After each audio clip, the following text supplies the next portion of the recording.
যখন কোনো ব্রাইডকে makeup look করে তুমি নিজে বেশি স্যাটিসফাই হতে পারবে, তার মেকআপ লুকটার প্রতি তুমি বেশি স্যাটিসফাই হবে, তখন তার থেকে বেশি খুশি আশা করি কিছু হওয়া যায় না। আমি জানি না ব্রাইড কতটা স্যাটিসফাই, বাট আমি ভীষণ স্যাটিসফাই হয়েছি এই ব্রাইডকে সাজিয়ে। তো বলো তোমার কেমন মেকআপ লাগবে?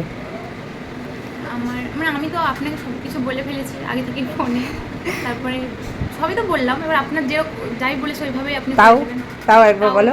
কলকা করতে চাই, আচ্ছা। তারপরে একদম মেকআপটা হবে মানে আমার শাড়ি শাড়ি যেরকম লুক সেরকম টাইপের আমি মেকআপটা করতে চাইছি, দেখতে ভালো লাগে। আর আই মেকআপটা?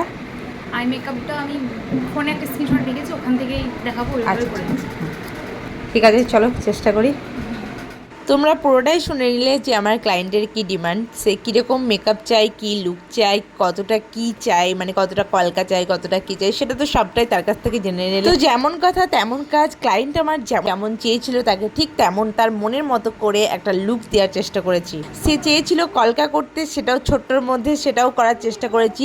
তার পছন্দ মতো একটা আই মেকআপও করেছি। তো কেমন লাগছে তোমরাও বলো। তবে আমার এই ক্লায়েন্টকে মেকআপ করে আমি নিজে ভীষণ স্যাটিসফাই হয়েছি। ও কতটা স্যাটিসফাই হয়েছে সেটা ওর কাছ থেকেই শুনে নেব। তবে ওর এই ফাইনাল লুকটা তোমরা দেখতেই পাচ্ছ কতটা মিষ্টি ওকে লাগছে। আর সত্যি আমার ব্রাইড ছিল ভীষণ মিষ্টি একটা মেয়ে, যাকে মেকআপ লুক করার পর আবারও খুব সুন্দর একটা মিষ্টি পরীর মতো লাগছিল। আমার তো ভীষণ ভালো লাগছিল। তোমরা কেমন লাগছে বলো তার এই যে ফাইনাল লুকটা। বলো তোমার কেমন লাগলো? খুব ভালো লেগেছে, যেরকম ভেবেছিলাম সেরকমই করেছিলাম। আমি তো সব কিছু আপনার উপরেই ছেড়ে দিয়েছিলাম। তুই পছন্দ হয়েছে তো? হ্যাঁ, খুব পছন্দ হয়েছে। আমার ব্রাইডের কাছ থেকে জেনে নিলে তার ফাইনাল লুকটা কেমন লেগেছে, আর তার ফাইনাল লুকটা তোমরা দেখে নিলে।